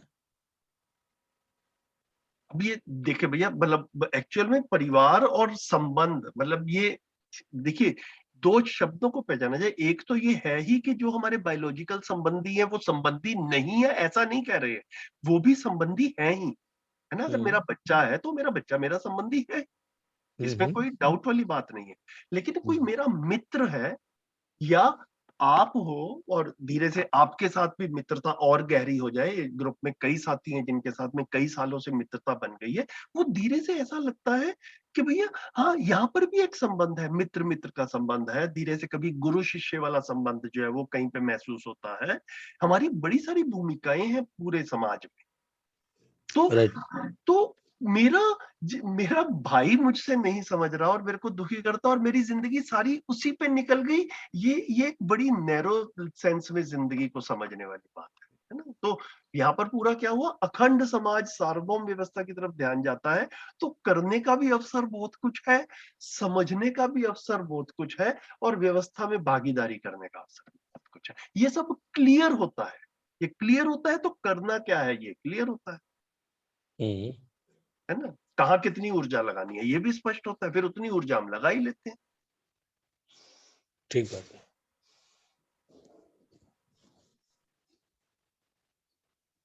तो भैया जैसे इसमें जड़ता वाली बात आएगी, जहाँ जड़ संसार में, उसमें तो सम विषम मध्यस्थ है, लेकिन जहाँ मतलब जैसे समान है, जीवन है, समान है, तो समान भी एक बार पा गए उसके बाद में उसमें विषमता नहीं आएगी, विषम नहीं होगा। नहीं। तो अभी क्या है, अभी हम जैसे सम्मान को देख रहे हैं, जब तक आदमी भ्रमित रहता है ना, तब तक उसके व्यवहार में सम और विषम चलता रहता है। कभी ठीक व्यवहार करता है, कभी गलत व्यवहार करता है ना। ये हमको सुबह से शाम देखिए, ऐसा भी काफी बार दिखता है कि क्या जो आदमी, जब भी कभी हम किसी से दुखी होते हैं तो वो हमेशा ही दुखी करता है, या कई बार ऐसा लगता है यार इसका पता नहीं चलता, कभी तो बड़ा अच्छा बिहेव करता है और कभी बड़ा मिसबिहेव करता है।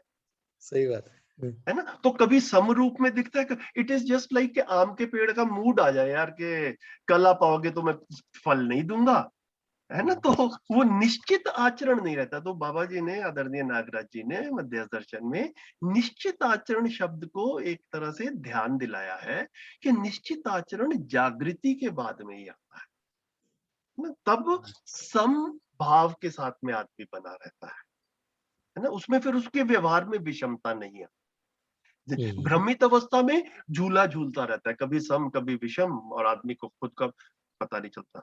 और भैया मैं तो काफी बार देख पाया, आप भी अपने में देखो, बड़ी ईमानदारी से देखने की बातें हैं ये। क्या हम केवल दूसरे ने कैसा व्यवहार किया उसी से सुखी या दुखी होते हैं, या कई बार ऐसा भी लगता है कि मैं भी आवेश में आके कुछ व्यवहार ऐसा कर गया जो बाद में मैंने सोचा तो मैं अपने व्यवहार से भी दुखी हुआ। जी भैया, जोर से बोलो। जी भैया। है ना। तो दूसरे के व्यवहार से दुखी होता हूँ, ये एक अलग चीज है। मैं अपना भी कई बार ऐसा व्यवहार कर जाता हूँ जो बाद में रिफ्लेक्ट करता हूँ, लगता है यार मतलब वो तो जो था तो था, मैं ऐसा क्यों कर गया। जी भैया, सही बात है ना। तो मैं अपनी भी विषमता को देख पाऊं। तो जितना ये ध्यान देते हैं, ये जीवन वाले पार्ट को समझते हैं, तो आदमी शुरू में सम का क्या मतलब हुआ, जीवन में सम वाला प्रोपोर्शन, अनुपात, रेशो बढ़ता है, परसेंटेज बढ़ती है, विषम वाला कम होता है। एक स्टेज आती है मध्यस्थ वाली, जिसमें उसके बाद में आदमी का व्यवहार जो है ना वो हमेशा समाधान से ही गवर्न रहता है। आदमी का व्यवहार हमेशा ही व्यवस्था के अर्थ में रहता है। सामने वाले को कभी आपसे आपत्ति नहीं, तो आपका व्यवहार हमेशा अच्छा रहता है। सामने वाले की जैसी स्थिति है वो वैसा ही व्यवहार करेगा। बिल्कुल भैया। ये है इसका, अगर लॉन्ग एंड शॉर्ट देखें, मतलब ये जितनी भी हम चर्चाएं कर रही हैं, इन चीजों की तरफ हमारा ध्यान बढ़िया, बहुत बढ़िया भैया, धन्यवाद भैया, बहुत अच्छा, स्वागत है।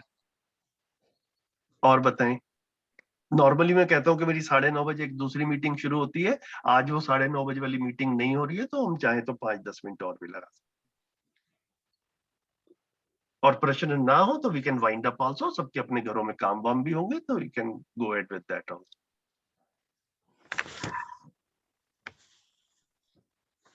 चलिए, कोई प्रश्न नहीं आ रहे तो बढ़िया हो गया, आज का सेशन रैप अप करते हैं। एंड नेक्स्ट टाइम हम पेज नंबर 49, जीवन का स्वरूप, एक सेकंड में स्क्रीन पे दिखा देता हूं।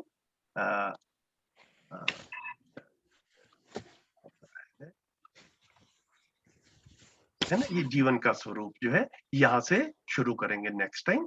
और ये जीवन क्रिया को बाबा जी अपने तरीके से रख रहे हैं, तो जिनका मतलब ये जीवन क्रिया जो है मध्यस्थ दर्शन का कोर एलिमेंट है ना, तो इसको अच्छे से समझा जाए। जैसे जैसे आप लोग को मौका मिले प्लीज जो है ये अभी इसको टाइम हो तो मैं इस पैराग्राफ को पढ़ देता हूँ, इसी किताब का ये है। नहीं भैया, वो फिर अगली बार फिर पढ़ना पड़ेगा, तो आप अपने पर्सनली पढ़ लीजिए, बाकी हम सेशन में दोबारा पढ़ेंगे ही नेक्स्ट टाइम। भैया एक प्रश्न पूछ सकती हूँ? पहले एक सेकंड विनोद दीदी, पहले रश्मि दीदी का बात ले लेते हैं, फिर विनोद दीदी आपसे ले लेंगे। और फिर से ऐसा मैं कहता हूँ कि मतलब किसी फॉर्मेलिटी की बात नहीं है, जिनके घरों का सिस्टम वगैरह जैसा चल रहा है, मेन सेशन समाप्त हो गया है, क्लोज हो गया है, जिनको मीटिंग लीव करके जाना हो वो जा भी सकते हैं, और 2-4 लोगों को अगर बात करने का मन है मैं उपलब्ध। जी धन्यवाद भैया जी। हाँ जी, हाँ जी, भैया जी जैसे अभी आपने बताया, एक सूत्र में हमेशा मतलब जीवन विद्या से जब से जुड़ा ये सुना है कि किसी की अयोग्यता से प्रभावित होना ही मेरी अयोग्यता है। तो प्रभावित ना होना ये समझ में आया, पर यदि हम उन परिस्थितियों में रहते हैं तो क्या ये हमारे कर्म के हिसाब से अनुमोदन नहीं, मतलब अनुमोदन होता है ऐसा मुझे लगता है। तो मैं क्या इस चीज को थोड़ा समझना चाह रही हूँ। नहीं, तो इसको अनुमोदन देखिए, अब ना ये डिपेंड करता है कि मतलब आप अनुमोदन किसको कह रहे हैं। मतलब ये थोड़ा सा आप एग्जाम्पल को फैलाएंगे, डिटेलिंग बताएंगे तो मतलब तब उसको हम देख पाएंगे।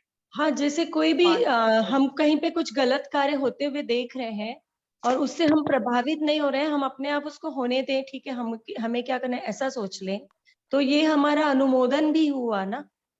जैसे आपने अभी बताया भाई का समझने का मन नहीं है तो ठीक है, पर नहीं समझने का मन है, पर ना समझी वशी वो कुछ ना कुछ तो गलत ही कर रहे हैं, गलतियां चाहे प्रकृति के साथ है, हाँ, बिल्कुल ठीक बात, बिल्कुल ठीक बात, चाहे व्यवस्था में है, मतलब समाज में है, तो अब इसमें प्रकृति ना में है, परिवार। बिल्कुल अब ना दीदी इसमें सवाल थोड़ा सा मैं सवाल को आगे बढ़ाता हूँ कि भाई प्राकृतिक साधनों का दुरुपयोग कर रहा है, ये एक बात है, ठीक है, लेकिन धरती के 800 करोड़ में से 750 करोड़ लोग जो है वो प्राकृतिक साधनों का दुरुपयोग कर रहे हैं। वो तो कर ही रहे हैं जी, ठीक है, अब मेरा क्या रोल है 750 करोड़ लोगों को देखते हुए?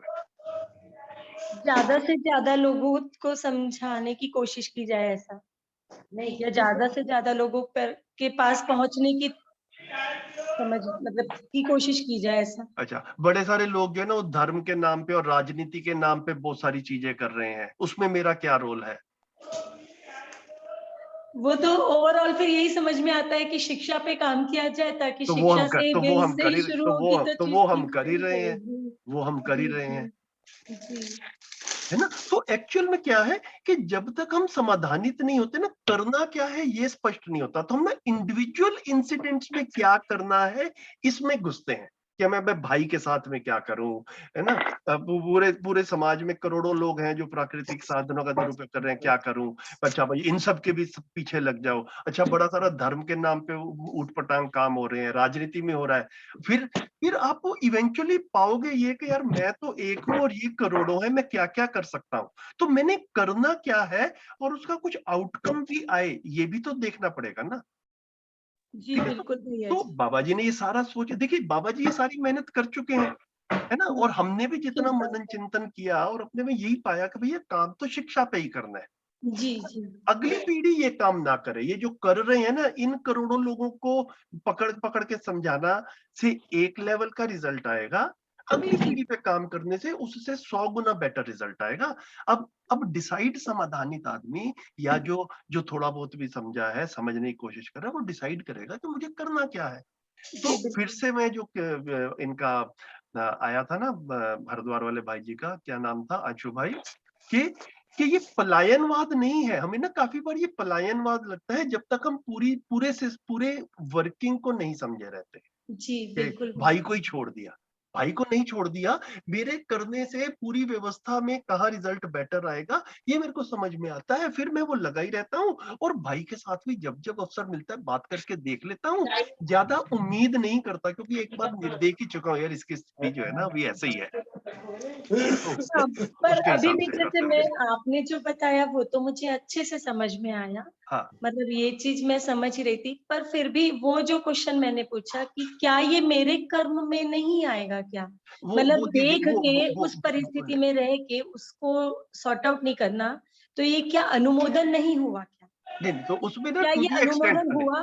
तो इसमें दीदी मैं इसको ऐसे देखता हूँ कि ये जैसे संबंधों में या परिवारों में जो बातें होती है ना, मतलब उसमें ना दो तरह की प्रॉब्लम्स लोगों को फेस होती है। एक होती है साधनों से रिलेटेड, फिजिकल या फाइनेंशियल टाइप की, ना कोई किसी की पिटाई कर रहा है घर में पकड़ के, ठीक है। और फिर एक दूसरी होती है जिसको कहते हैं व्यवहार वाली, है ना, मतलब जैसे एक दूसरे का ताने वाला टोन, किसी मतलब घर में ही, मतलब जैसे खड़े खड़े ना कई तरह की ऐसी बातें कर जाना, मतलब जिससे ना कुछ ऐसा सामने वाले के शरीर को कुछ आघात पहुंचा हो ऐसा नहीं है, लेकिन फिर भी सामने वाले को हर्ट महसूस होता है। वो हर्ट क्यों महसूस होता है कि उसका अपमान जैसा हुआ, मन को आघात करना भी बोल सकते हैं, जीवन को आघात करना। तो अभी ना अगर कोई शरीर के लेवल पर कुछ कर रहा है तो उसमें तो क्लियरली इंटरवीन करने की जरूरत है ही दीदी, परिवार में संबंध है ना, उसमें छोड़ दिया जाए कि भैया ये अपने आप हो जाएगा। बाकी जिसने जो बोलना है वो आप परिस्थितियों के अनुसार देखो, भैया वो कोई बोल रहा है, बोलने से वो उसमें यहाँ पर आता है कि अयोग्यता से कितना प्रभावित होते हैं, समझ में आता है सामने वाले को तो समझाया जाए। आपने 100 बार पहले कोशिश कर ली, 10 साल से लगे हुए हो और रिजल्ट जो आया वो आपको लगता है कि भैया अब जिंदगी सिर्फ इसी पे लगानी है या अपने पे और बाकी लोगों के समाधानित होने पे भी लगाना है, फिर ये निष्कर्ष आपका ही निकलेगा। ठीक बात है भैया जी, बहुत बढ़िया। ठीक है, अपना दीदी धन्यवाद। ठीक है, विनोद दीदी कुछ कह रही थी, विनोद दीदी बताएं। जी, सभी को नमस्ते भैया। नमस्ते दीदी। भैया मैं तो एक रिक्वेस्ट कर रही हूँ कि आज की बातचीत ना मुझे कम से कम 2 बार और सुननी है, तो रिकॉर्डिंग का मैं अनुरोध कर रही हूँ कि मुझे रिकॉर्डिंग तो हुई है भैया दीदी, वो इसमें आ भी जाती है, इसी मैसेज में ना नीचे लिंक लगा हुआ है कि जहाँ पे पुरानी भी सारी रिकॉर्डिंग्स हैं, तो देव भाई 2-4 घंटे में मोस्टली डाल देते हैं। देव भाई कब तक डाल पाएंगे इसको? हाँ जी, शाम तक हो जाएगा, और वो सेम लिंक है, उसमें सारे वीडियोस रहते हैं। ठीक है, आपको फिर भी कोई दिक्कत हो तो आप मेरे को फोन करके या देव भाई से बात करके मतलब पूछ लीजिए कि मेरे को नहीं मिल रहा, तो समवन विल हेल्प। जी ठीक है, मैं साउथ वेस्ट बी जो हैप्पीनेस ग्रुप है ना, अगर उसमें आ जाए लिंक तो बहुत मतलब देख पाऊंगी कंफर्टेबली। नहीं, आप इस ग्रुप में तो है ही ना, तो इस ग्रुप पे लिंक रहेगा, आप इधर से लेके उस पे फॉरवर्ड कर देंगे। इस ग्रुप मैंने ये साउथ वेस्ट बी के ग्रुप से ही ज्वाइन किया, वहां पे लिंक आया था। इस तो एक काम करते हैं दीदी कि जो है ना आपको आप कई बार इस ग्रुप में आती है, आपको इसी ग्रुप का मेंबर बना लेते हैं ना, तो मतलब इसमें आपको सब मिलता रहेगा। जी, I will be thankful. Thank you Sanjay. ठीक है, आपके पास मेरा नंबर है दीदी या देव? जी है, तो मैं आपको हेलो आपको अपना नंबर मेरे को भेज दीजिए, आपको इस ग्रुप में एंटर कर देंगे। जी आपके साथ में शिविर हुआ था 2-3 महीने पहले, बड़ा अच्छा लगा था दीदी, आप रेगुलरली जुड़ेंगे, बड़ा अच्छा रहेगा सबके लिए। जी थैंक यू संजय भैया, मैं तो शिविर 2-3 बार ही कर चुकी हूँ, मुझे अच्छा ही लगता है। लेटेस्ट वाला जो है वो मेरे को याद है क्योंकि मैं था इसमें। बढ़िया, और बताएं कोई? बस भैया, धन्यवाद सभी को, धन्यवाद। हाँ जी, शैलेंद्र भाई ने भी एक बार हैंड रेज किया था बीच में। चलिए कोई नहीं, और किसी का कोई प्रश्न? हाँ, देव भैया जी का बहुत बहुत धन्यवाद करना चाहती हूँ कि वो आज ही के दिन, मतलब सेशन के दिन ही हमें नमस्ते बेटे।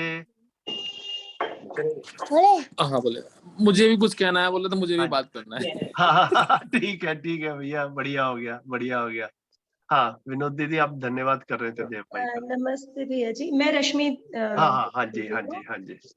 भैया जी, देव भैया जी का धन्यवाद करना चाहूंगी, क्योंकि हम दिन सुबह जब सेशन करते हैं ना तो बहुत सारी चीजें मन में रहती है और हम उस चक्कर में पूरा समझ नहीं पाते और बार बार सुनने का मन होता है, तो वो तुरंत उसी दिन सेशन अपलोड कर देते हैं, तो हमारा और दिन में 1-2 बार सुनना और फिर वीक में भी इस तरह से सुनने से बहुत अच्छे से क्लियरिटी बनती है। तो ये हमारे लिए बहुत बहुत उपयोगी होता है। धन्यवाद देव भैया जी, बढ़िया। बहुत बहुत धन्यवाद आपका। जी दीदी, थैंक यू। ठीक है, चलिए, थैंक यू वेरी मच, बढ़िया है, और नेक्स्ट वीक फिर मिलते हैं। नमस्ते। नमस्ते। नमस्ते, थैंक यू। Thank you. फिर सभी को नमस्ते भैया जी। नमस्ते भैया, नमस्ते। तुम चौको लिख रही है? चाको। ये नमस्ते।